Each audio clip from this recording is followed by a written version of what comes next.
ഒരു രാജ്യം അത് വലുതാവട്ടെ ചെറുതാവട്ടെ അതിന് സ്വതന്ത്രമെന്നോ സ്വതന്ത്ര പരമാധികാരമെന്നോ ജനാധിപത്യപരമെന്നോ റിപ്പബ്ലിക് എന്നോ പറയുന്നതിന് കൃത്യമായ ക്രൈറ്റീരിയകളുണ്ടാവും, മാനദണ്ഡങ്ങളുണ്ടാവും, ഉണ്ടാവണം. പൊതുവെ രാജ്യങ്ങളും അതിനകത്തുള്ള സമൂഹങ്ങളും പലതരത്തിലുള്ള പാരതന്ത്ര്യങ്ങൾ അനുഭവിക്കുന്നതായി കാണാം. ഇന്നത്തെ ലോകക്രമത്തിൽ ലോകത്തിലെ ഒട്ടുമിക്ക രാജ്യങ്ങളും അവ ജനാധിപത്യപരമോ മറ്റു രീതിയിലുള്ളതോ ജനസംഖ്യ കൊണ്ടും സാമ്പത്തിക ശേഷി കൊണ്ടും മറ്റ് പല കാരണങ്ങൾ കൊണ്ട് ലോകത്ത് വലിപ്പമോ വലിപ്പക്കുറവോ വലിപ്പക്കൂടുതലോ ഉള്ളവയായാലും പലതരം കെട്ടുപാടുകൾക്ക് വിധേയമാണ് മിക്കവാറും എല്ലാ രാജ്യങ്ങളും. അതായത് യഥാർത്ഥത്തിൽ അത് സ്വതന്ത്ര പരമാധികാര രാഷ്ട്രങ്ങളാണെന്ന് അവരുടെ മാനിഫെസ്റ്റോ പറയുമെങ്കിലും പല മേഖലകളിലും അവർ സൂപ്പർ പവർ രാജ്യങ്ങളുമായിട്ടോ മറ്റ് രാജ്യാന്തര സമൂഹങ്ങളുടെ സംഘടനാപരമായ കാര്യങ്ങളുമായിട്ടോ നിരവധി കോംപ്രമൈസ്, തങ്ങളുടെ പരമാധികാരത്തിൽ നിരവധി വിള്ളലുകൾ വീഴ്ത്തുന്ന തരത്തിലുള്ള കോംപ്രമൈസുകൾക്ക് വിധേയമാണെന്ന് കാണാം. ഇവിടെയാണ് കഴിഞ്ഞ 46 വർഷമായി ഈ ഭൂമുഖത്ത് രാജ്യാന്തര സമൂഹങ്ങളിൽ നിന്നെല്ലാം ഒറ്റപ്പെട്ട് രാജ്യാന്തര സമൂഹങ്ങളുടെ ഉപരോധത്തിന് വിധേയമായി കഴിയുന്ന ഒരു രാഷ്ട്രമുണ്ട്. കഴിഞ്ഞ 46 വർഷമായി ആ രാജ്യം ഒറ്റപ്പെട്ട അവസ്ഥയിലാണ്. തീർന്നില്ല, ഇതിനകത്ത് 10-15 വർഷത്തെ നിരന്തരമായ യുദ്ധങ്ങൾ, ആക്രമണങ്ങൾ നിരവധി ആ രാജ്യം നേരിടുന്നുമുണ്ട്. ഇതൊക്കെ ആയിട്ടും പതറാതെ, ഒട്ടും കീഴടങ്ങൽ മനോഭാവം പ്രകടിപ്പിക്കാതെ, വിധേയത്വം കാണിക്കാതെ ഈ അടുത്ത സമയത്ത് പോലും ലോകത്തെ ഏറ്റവും വലിയ ഒരു സൂപ്പർ പവർ എന്നൊക്കെ പറയാവുന്ന ഒരു രാഷ്ട്രത്തെ പിടിച്ചു കുലുക്കുകയുണ്ടായി. കാരണം അതിലും ആദ്യത്തെ ആക്രമണം അവരുടെ ഭാഗത്തു നിന്ന് ഇങ്ങോട്ടാണ് ഉണ്ടായത്. രാഷ്ട്രത്തിൻ്റെ മതാധ്യക്ഷനെയും രാഷ്ട്രത്തലവനെയും വധിക്കുമെന്ന് വ്യക്തമായി പരസ്യമായി വെല്ലുവിളിച്ചുകൊണ്ട് രാജ്യത്തിൽ ആക്രമണം അഴിച്ചുവിട്ട ഒരു രാജ്യത്തോട് കേവലം 12 ദിവസം കൊണ്ട് അവരെ ഭയവിഹ്വലരാക്കിക്കൊണ്ട് പിടിച്ചു കുലുക്കിയ ഒരു പ്രതികരണം അവരുടെ ഭാഗത്തുനിന്നുണ്ടായി. ആ രാഷ്ട്രത്തിൻ്റെ പേരാണ് ഇറാൻ.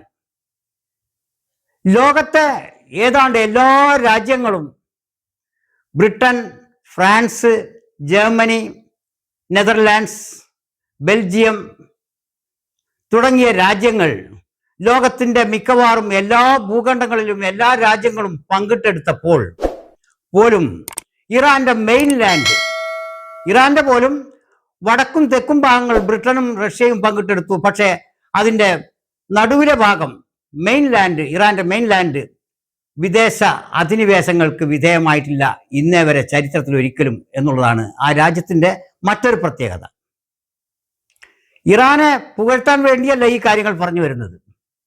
അതായത് ലോകത്തിലെ ഒട്ടുമിക്ക സമ്പന്ന രാജ്യങ്ങളാവട്ടെ, ജനബാഹുല്യം കൊണ്ട് ഒന്നാം സ്ഥാനത്തുള്ളവയാകട്ടെ, ആയുധബലങ്ങളുള്ള രാജ്യങ്ങളാകട്ടെ, ഏതെങ്കിലും തരത്തിൽ മറ്റു രാജ്യങ്ങളോടോ മറ്റു ശക്തികളോടോ വിധേയപ്പെട്ട് അടിമപ്പെട്ട് കിടക്കുന്നവയാണ് മിക്കവയും. 1492, അതായത് 14-ാം നൂറ്റാണ്ടിൻ്റെ ഏകദേശം അവസാനം മുതൽ 1960, 20-ാം നൂറ്റാണ്ടിൻ്റെ മധ്യം വരേക്കും ലോകത്തുള്ള ഏതാണ്ട് നേരത്തെ പറഞ്ഞതുപോലെ ഉള്ള രാജ്യങ്ങളുടെ ആധിപത്യം ഏതാനും യൂറോപ്യൻ രാജ്യങ്ങൾക്കായിരുന്നു. കൊളോണിയൽ ശക്തികളുടെ കയ്യിലായിരുന്നു എന്ന് കാണാം. അവിടെയാണ് നമുക്ക് ഇറാൻ ഉൾപ്പെടെ വിരലിൽ എണ്ണാവുന്ന ഏതാനും രാജ്യങ്ങൾ മാത്രമാണ് അവരുടെ നിരന്തരമായ അധിനിവേശത്തിൽ നിന്ന് പുറത്ത് നിൽക്കാനായിട്ടുള്ളത്. അതിൽ ഇറാനാവട്ടെ സ്വതന്ത്ര പരമാധികാര രാഷ്ട്രം എന്ന നിലക്ക് അന്നും ഇന്നും ഇതേ അവസ്ഥ തുടരുകയാണ്. പുരാതന റോമാ സാമ്രാജ്യം, അതിനോടൊപ്പം നിന്ന പേർഷ്യൻ സാമ്രാജ്യമാണ് ഇന്നത്തെ ഇറാനായി അറിയപ്പെടുന്നത്. 1950കളിൽ ഷാ മുഹമ്മദ് പഹ്ലവി എന്നൊരാളുടെ, ഒരു അമേരിക്കൻ പ്രോക്സിയുടെ അധീനതയിൽ മാത്രമാണ് ഇറാൻ, ഈ രാഷ്ട്രം ലോകം മുഴുവൻ യൂറോപ്യൻ കൊളോണിയൽ ശക്തികൾക്ക് കീഴിലായിരുന്നപ്പോഴും സ്വതന്ത്ര പരമാധികാരം നിലനിർത്തിയ ഈ രാജ്യം ഇറാനിലെ ഷായുടെ കാലത്ത് മാത്രം അമേരിക്കയും ബ്രിട്ടീഷും പങ്കിട്ടെടുത്ത മട്ടിലായി അതിൻ്റെ അവസ്ഥ. കാരണം അതിൻ്റെ പരമാധികാരം തന്നെ ഇല്ലാത്ത ഒരവസ്ഥയിലേക്ക് ഷാ മുഹമ്മദ് പഹ്ലവി റാസ എന്ന ആ വാഴ്ചക്കാരൻ രാഷ്ട്രത്തെ എത്തിച്ചു. അത് കഴിഞ്ഞ് 1979 ഇപ്പോഴുള്ള ഗവൺമെൻറ് വമ്പിച്ച ലോകത്തെ പിടിച്ചു കുലുക്കിയ ഒരു ഇസ്ലാമിക് റവല്യൂഷനിലൂടെ കൊമേനിയുടെ നേതൃത്വത്തിൽ രാഷ്ട്രത്തിൻ്റെ പരമാധികാരം തിരിച്ചു പിടിച്ചത് ഷായിൽ നിന്ന്. അന്ന് മുതൽക്കിങ്ങോട്ട് 79 മുതൽക്കിങ്ങോട്ട് ആ രാഷ്ട്രം നിരന്തരമായ ഇമ്പീരിയലിസ്റ്റ് കൊളോണിയലിസ്റ്റ് ശക്തികളുടെ നിരന്തരമായ കയ്യേറ്റങ്ങൾക്കും യുദ്ധങ്ങൾക്കും ഉപരോധങ്ങൾക്കും ഇരയാണ്. ഇതൊക്കെ ആയിട്ടും ഈ നിലയിൽ കഴിയുന്ന ഒരവസ്ഥയിലാണ് അവർ കഴിഞ്ഞ ഏതാനും മാസം മുമ്പ് 12 ദിവസം കൊണ്ട് ലോകത്തിലെ ഏറ്റവും വലിയ ശക്തികളെ അല്പമൊന്ന് അസ്വസ്ഥപ്പെടുത്തിയത്. ഈ വിഷയങ്ങൾ ഇപ്പോൾ ഇത്രയും പറയാനുള്ള കാരണങ്ങൾ ഇപ്പോഴുള്ള ഗാസ ഉൾപ്പെടെയുള്ള സംഭവ വികാസങ്ങളെ ഇതിനോട് ചേർത്ത് കാണാൻ വേണ്ടിയാണ്. 1945 രണ്ടാം ലോകമഹായുദ്ധത്തോടുകൂടി കൊളോണിയൽ ശക്തികൾ ഏതാണ്ട് തളർന്നു, ക്ഷയിച്ച മട്ടായി. തുടർന്നാണ് നമ്മുടെ രാഷ്ട്രത്തിന് പോലും മോചനമായത്, സ്വാതന്ത്ര്യം കിട്ടിയത്. ലോകത്ത് ഒരുപാട് രാജ്യങ്ങൾക്ക് അതോടനുബന്ധിച്ച് കൊളോണിയൽ പിടിയിൽ നിന്ന് മുക്തമാകാനുള്ള അവസരമൊരുങ്ങി. കൊളോണിയൽ ശക്തി 2 ലോക യുദ്ധങ്ങളോടുകൂടി ക്ഷയിച്ചതാണ് അതിന് പ്രധാന കാരണം. അങ്ങനെയാണെങ്കിലും ഈ പണ്ട് കൊളോണിയൽ ശക്തികളായിരുന്ന രാഷ്ട്രങ്ങളുടെ കൂട്ടായ്മകൾ ഇന്നത്തെ പുതിയ ലോകക്രമത്തിന് അവരാണ് രൂപം കൊടുത്തിട്ടുള്ളത്. ഇടക്കാലത്ത് ഇതിനെ ചോദ്യം ചെയ്യുന്ന തരത്തിൽ സോവിയറ്റ് യൂണിയൻ ഉയർന്നു വന്നെങ്കിലും, കമ്മ്യൂണിസ്റ്റ് രാഷ്ട്രങ്ങൾ ഉയർന്നു വന്നെങ്കിലും, അത് കൃത്യമായ ഇമ്പീരിയലിസത്തിൻ്റെയും മറ്റ് മതസംഘങ്ങളുടെയും കൂട്ടായ്മയിലൂടെ ആ സോഷ്യലിസം വളരെ ദയനീയമായി പരാജയപ്പെടുത്തപ്പെട്ടു. അതിനുശേഷമുള്ള ഈ ഏകധ്രുവ ലോകത്ത് പഴയ കൊളോണിയൽ രീതി അതേ പേരിലല്ലെങ്കിലും അതേ അവസ്ഥയിൽ തന്നെയാണ് തുടർന്നുകൊണ്ടിരിക്കുന്നത്. ലോകത്തിൻ്റെ ഏതാണ്ട് എല്ലാ രാഷ്ട്രങ്ങളും അവർക്ക് കീഴിൽ തന്നെയാണ്, അവരുടെ വിധേയത്വത്തിന് വഴങ്ങി തന്നെയാണ് ഇപ്പോഴും കഴിയുന്നത്. അവിടെയാണ് നാം നേരത്തെ പറഞ്ഞ ഇറാന്റെ കാര്യം വ്യത്യസ്തമാവുന്നത്. ഇപ്പോൾ ഗാസയിലുണ്ടായ പലസ്തീനിൻ്റെ 1948 മുതൽ തുടർന്നു വരുന്ന പലസ്തീൻ ഇസ്രായേൽ പ്രശ്നം, അതിൻ്റെ മൂർധന്യം എന്ന് പറയാവുന്ന ഈ അടുത്ത കാലത്തുണ്ടായ ഗാസ സംഭവം, അതോടനുബന്ധിച്ചുണ്ടായ സീസ് ഫയർ എത്ര കാലം ഇസ്രായേൽ പാലിക്കുമെന്നുള്ള കാര്യത്തിൽ യാതൊരു ഉറപ്പും ആർക്കുമില്ല, ലോകത്ത് ആർക്കുമില്ല. ഇതിന് മധ്യസ്ഥം വഹിച്ച കൂട്ടർക്കുമില്ല, ഇസ്രായേലിനുമില്ല, ഗാസക്കാർക്കുമില്ല ആ ഉറപ്പ്. കാരണം ഇസ്രായേലിൻ്റെ ചരിത്രം പരിശോധിക്കുന്നവർക്കൊക്കെ അതങ്ങനെ അനുമാനിക്കാനാവുകയുള്ളൂ. ആ നിലക്ക് എങ്കിലും ഈ അടുത്ത സമയത്ത് ഇതിന് മുന്നിട്ടിറങ്ങിയ അമേരിക്കൻ പ്രസിഡന്റ് ശ്രീ ഡൊണാൾഡ് ട്രംപും അദ്ദേഹം അതിന് തൊട്ടു മുമ്പ് പറഞ്ഞ അദ്ദേഹത്തിന് സമാധാനത്തിൻ്റെ നോബൽ സമ്മാനത്തിനുള്ള മോഹവും, പിന്നീട് സമ്മാനം പ്രഖ്യാപിച്ചപ്പോൾ ലാറ്റിൻ അമേരിക്കയിലെ വെനിസ്വേലൻ മറിയ എന്നൊരു മഹതിക്ക് അത് കിട്ടുകയും ചെയ്തു. അതിൽ ഡൊണാൾഡ് ട്രംപ് വളരെ നിരാശനായിരിക്കുമെന്നാണ് പൊതുവെ ജനങ്ങൾ കരുതുക. എന്നാൽ അത് ലാറ്റിൻ അമേരിക്കയിലെ ആ മഹതി അമേരിക്കയിലെ ഡൊണാൾഡ് ട്രംപിനോടും ഇസ്രയേലിലെ നെതന്യാഹുവിനോടും അങ്ങേയറ്റത്തെ വിധേയത്വവും സ്നേഹബന്ധങ്ങളും പുലർത്തുന്ന ഒരാളാണെന്ന് കാണുമ്പോഴാണ് നോബൽ സമാധാന സമ്മാനത്തിന് വേണ്ടി ശ്രീ ട്രംപ് പരിശ്രമിച്ചതും ഒടുവിൽ അത് കിട്ടാതെ നിരാശനായതും വെറും അഭിനയമായിരുന്നോ, ഒത്തുകളിയായിരുന്നോ, ലോകത്തെ മുഴുവൻ പറ്റിക്കുന്ന ഒരു നയതന്ത്ര ഗിമ്മിക്കായിരുന്നോ എന്ന് ചിന്തിക്കേണ്ടി വരുന്നത്. കാരണം ഇവരെല്ലാവരും ഒറ്റക്കെട്ടാണ്. ഇവിടെ മധ്യസ്ഥം വഹിക്കുന്ന ഈജിപ്ത് ആകട്ടെ, ഗൾഫ് രാഷ്ട്രങ്ങളാകട്ടെ, അമേരിക്ക ആവട്ടെ, എല്ലാവരും ഒറ്റക്കെട്ടാണ്. അവരാരും അന്യരല്ല. ഇവിടെ അന്യനായിട്ടുള്ള ഏക രാജ്യം, അതിലാണ് ഞാൻ നേരത്തെ അത് സൂചിപ്പിച്ചത്, ഇറാൻ ഒഴികെ ബാക്കിയുള്ള ലോക രാഷ്ട്രങ്ങൾ എല്ലാവരും ഒന്നുകിൽ അമേരിക്കയുടെ പക്ഷം ചേർന്നവരോ അതല്ലെങ്കിൽ അവരുടെ ഐക്യമുന്നണിയിൽ അംഗങ്ങളോ ആണ്. അവരുടെ വിധേയത്വ സാമന്ത രാജ്യങ്ങൾ മാത്രമാണ് അവ. അതുകൊണ്ട് തന്നെ ലോകത്തിലെ സമാധാന കാംക്ഷികളായ ഈ പറഞ്ഞ എല്ലാ രാഷ്ട്രങ്ങളിലും ആ കൂട്ടരുണ്ട്, അവരുടെ ഭൂരിപക്ഷവുമുണ്ട്. പക്ഷെ അധികാര സ്ഥാനങ്ങളിലല്ല, അവർ അധികാരത്തിന് പുറത്തെ തെരുവുകളിലാണ് അവരുടെ സ്ഥാനം എന്നുള്ളതാണ് ഇതിലെ ഒരു വിരോധാഭാസം. ദുഃഖകരമായ ഒരു വിരോധാഭാസമാണത്. അതുകൊണ്ട് തന്നെ ലോകത്തെ സമാധാനകാംക്ഷികളും നീതിബോധമുള്ളവരുമായ എല്ലാ ജനങ്ങളെയും കണ്ണിൽ പൊടിയിടാൻ വേണ്ടിയുള്ളതാണ് ഈ സീസ് ഫയർ. ഈ നോബൽ സമ്മാനവും ഇതിൻ്റെ പേരിലുള്ള സമാധാനത്തിനുള്ള നോബൽ സമ്മാനങ്ങളും മറ്റും എല്ലാം അത് ഒരാൾ ആഗ്രഹിക്കുക, മറ്റൊരാൾക്ക് കിട്ടുക. ഇതിലൂടെ ആളുകൾ രണ്ട് കക്ഷിയിലായി.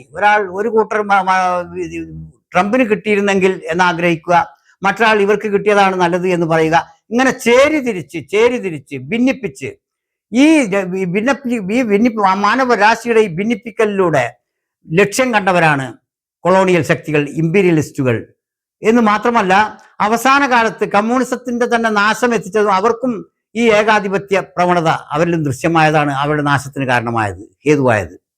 പക്ഷേ ഇമ്പീരിയലിസത്തിന്റെയും കൊളോണിയലിസത്തിന്റെയും പ്ലാറ്റ്ഫോം കുറെ കൂടെ വിശാലമായതുകൊണ്ട് ഒരുപാട് പേർക്ക് അതിൽ കയറി കളിക്കാനുള്ള വേദിയും അവസരവും ഉള്ളത് കൊണ്ടാണ് അത് കമ്മ്യൂണിസത്തെ പോലെ അത്ര പെട്ടെന്ന് അപ്രത്യക്ഷമാകാതെ ഇന്നും നിലനിൽക്കുന്നത് എന്ന് കാണാം. ഇറാന്റെ മറ്റൊരു മഹത്വം കൂടി ഇതിലോട് പറഞ്ഞു വെച്ചുകൊണ്ട് നമുക്കിത് അവസാനിപ്പിക്കാം. അതായത്, ഇപ്പോൾ അമേരിക്കക്കും ഇസ്രയേലിനും ഗാസ വെടിനിർത്തലിന് വേണ്ടി ഒരുക്കം നടത്തിയ സഖ്യകക്ഷികൾ, മധ്യസ്ഥ കക്ഷികളുടെ ഒന്നും കാര്യത്തിൽ യാതൊരു ഉത്കണ്ഠയോ വേവലാതിയോ ഭയപ്പാടോ ആവശ്യമില്ല. അവരൊക്കെയും ഉത്കണ്ഠപ്പെടുന്നത് അറബ് രാജ്യങ്ങളായാലും ഗൾഫ് രാജ്യങ്ങളായാലും അമേരിക്ക ആയാലും ഇസ്രായേൽ ആയാലും ഉത്കണ്ഠപ്പെടുന്നത് ഏക രാജ്യത്തെക്കുറിച്ചാണ്, അത് ഇറാനാണ്. അത് പറയാൻ വേണ്ടിയാണ് ഇറാൻ ഇത്രയേറെ നൂറ്റാണ്ടുകൾ, ഏതാണ്ട് 500 കൊല്ലം ലോകത്തെ അടക്കി വാണ കൊളോണിയൽ ശക്തികൾക്ക് മുമ്പിൽ പോലും കീഴടങ്ങാത്ത ഇറാൻ അതിൻ്റെ ആന്തരിക ഭാഗത്തെ കയറി പറ്റാൻ കൊളോണിയൽ ശക്തികൾക്കാവാത്ത നിലക്ക് ഇന്നും അത് പിടിച്ചു നിൽക്കുന്നുണ്ടെങ്കിൽ കൊളോണിയൽ ശക്തികളുടെ കൂട്ടായ്മക്ക് ഇന്നുമുള്ള ഭയം ഈ ഇറാൻ തന്നെയാണ് എന്ന് പറയാൻ വേണ്ടിയാണ്. ഇറാനെ ഭയപ്പെടുന്നത് ഇസ്രയേലികൾ മാത്രമല്ല, അമേരിക്ക മാത്രമല്ല, അവരെക്കാൾ ഒക്കെ 10 മടങ്ങായിട്ടാണ് അടുത്ത് കിടക്കുന്ന മേഖലയിലെ അറബ് രാജ്യങ്ങൾക്ക് അവരെക്കുറിച്ചുള്ള ഭയവും ഉത്കണ്ഠയും. അറബ് രാജ്യങ്ങൾ അവർക്കെതിരെ ആശ്രയിക്കുന്നതാകട്ടെ പടിഞ്ഞാറൻ അമേരിക്കയെയും യൂറോപ്യൻ ഇസ്രയേലിനെയും മറ്റുമാണ്. ഈ അവസ്ഥയിൽ തന്നെ ഇറാന്റെ പ്രസക്തി, ഇറാന്റെ ഭാഗത്ത് ശരിയാണോ തെറ്റാണോ എന്നുള്ളത് മറ്റൊരു വിഷയമാണ്. അത് നമുക്കിവിടെ ചർച്ച ചെയ്യേണ്ട കാര്യമില്ല. പക്ഷേ ഇറാൻ ലോക രാജ്യങ്ങളെല്ലാം ഒരു വശത്തും ഇറാൻ മറുവശത്തും എന്നൊരവസ്ഥ ഇവിടെ ഉണ്ട് എന്ന് കാണിക്കാൻ വേണ്ടിയാണ്. അതിൽ ഇറാനിനുള്ള പ്രസക്തി ലോക രാഷ്ട്രങ്ങൾക്കിടയിൽ ഇറാനും മാത്രമുള്ള വ്യത്യസ്തമായ പ്രസക്തിയെക്കുറിച്ച് ഒന്ന് പറയുക എന്ന ഉദ്ദേശത്തിൽ മാത്രമേ ഈ വീഡിയോ കൊണ്ട് ഉദ്ദേശിക്കുന്നുള്ളൂ. ഗാസയിലെ വെടിനിർത്തൽ കരാർ ഇസ്രായേൽ ഇനിയും ലംഘിക്കും, എല്ലാവർക്കും അറിയാം. ആ അവസ്ഥയിൽ ഇന്ന് അതിന് മധ്യസ്ഥം നിന്ന അമേരിക്കയോ ട്രംപോ അറബ് രാഷ്ട്രങ്ങളോ നിസ്സഹായരായി അത് നോക്കി നിൽക്കുകയും ചെയ്യും. പക്ഷേ ഒരു പക്ഷേ എന്ന് മാത്രമേ പറയാനാവുകയുള്ളൂ, ഇറാൻ മാത്രമായിരിക്കും അതിനെതിരെ പ്രതികരിക്കുക. ആ ഭയപ്പാടാണ് ഇറാനെക്കുറിച്ച്, ആ ഉത്കണ്ഠയാണ് ഇറാനെക്കുറിച്ച് റെസ്റ്റ് ഓഫ് ദ കൺട്രീസ്, ബാക്കി രാജ്യങ്ങൾക്കുള്ളത് എന്നാണ് ഇവിടെ പറഞ്ഞു വെക്കുന്നത്. കാരണം അറബ് മേഖലയിൽ, ഈ മേഖലയിൽ, പശ്ചിമേഷ്യൻ മേഖലയിൽ ഇറാഖിനെ ആയാലും ലിബിയയെ ആയാലും മറ്റേത് അറബ് രാജ്യത്തെ ആയാലും ആക്രമിക്കുന്നത്, അമേരിക്കൻ ആക്രമണം ഉണ്ടാവുന്നത് ഈ മേഖലയിലെ തന്നെ മറ്റ് അറബ് വംശീയ രാജ്യങ്ങൾക്ക് പങ്കില്ലാതെ, ഒട്ടും പങ്കില്ലാതെയാണെന്ന് ആരും വിചാരിച്ചു പോകരുത്. അവരുടെ ഒത്താശയോട് കൂടിയല്ലാതെ, അവരുടെ അനുമതിയോട് കൂടിയല്ലാതെ, അവരുടെ കൂടെ സഹകരണത്തോട് കൂടിയല്ലാതെ ഒരു ഇറാഖും ഒരു ലിബിയയും ഒരു അഫ്ഗാനിസ്ഥാനും ഒരു പാശ്ചാത്യ ശക്തികളും ആക്രമിച്ചിട്ടില്ല എന്ന് കാണാം. കാരണം മേഖലയിലെ തന്നെ ബഹുഭൂരിപക്ഷം വരുന്ന രാഷ്ട്രങ്ങളുടെ തികഞ്ഞ കോർപ്പറേഷൻ സഹകരണം കൊണ്ടാണ് അമേരിക്കക്ക് മറ്റ് സഖ്യകക്ഷികൾക്കും ഈ മേഖലയിൽ കയറി ഈ രീതിയിലൊക്കെ ചെയ്യാനായിട്ടുള്ളത്. ഇതിൻ്റെ പരിപൂർണ എതിരാളി ഏകരാഷ്ട്രം, അവർക്ക് ഒരു സഹകരണം കൊടുക്കാത്ത ഏകരാഷ്ട്രം, അവരുടെ കണ്ണിൽ കരടായി നിൽക്കുന്നത് ഇറാനാണ്, ഇറാൻ മാത്രമാണ്. ഇതുകൊണ്ടാണ് ഇറാനെക്കുറിച്ചും ഇറാനിലെ ഇസ്ലാമിക വിപ്ലവത്തെക്കുറിച്ചും അവിടെ ഇസ്ലാമിക ഭരണ സംവിധാനത്തെക്കുറിച്ചും ഉള്ള അഭിപ്രായങ്ങൾ പറയാനുള്ള വേദിയല്ലത്. അതിൻ്റെ പശ്ചാത്തലത്തിലുള്ള രാഷ്ട്രീയ സാഹചര്യങ്ങളെക്കുറിച്ചും ഭൂമിശാസ്ത്രപരമായി ഇറാന്റെ മേഖലയിലെ ഒറ്റപ്പെടലിനെ കുറിച്ചും സൂചിപ്പിക്കാൻ വേണ്ടി മാത്രമാണ്.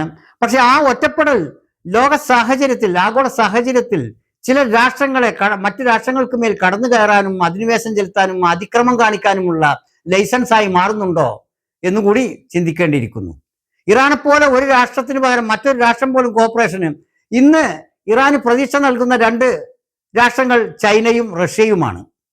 ചൈനയുടെയും റഷ്യയുടെയും കൂടി പിൻബലമില്ലായിരുന്നെങ്കിൽ ഇറാൻ എത്ര മഹത്തായ പാരമ്പര്യമുള്ള സാമ്രാജ്യമായിരുന്നാലും, എത്ര കപ്പാസിറ്റി മറ്റ് മൃഗീയ ശക്തികളുണ്ടെങ്കിലും ഇന്നത്തെ അവസ്ഥയിൽ പുതിയ ലോകക്രമത്തോട് പിടിച്ചു നിൽക്കാനോ ഏറ്റുമുട്ടാനോ സാധ്യമല്ല.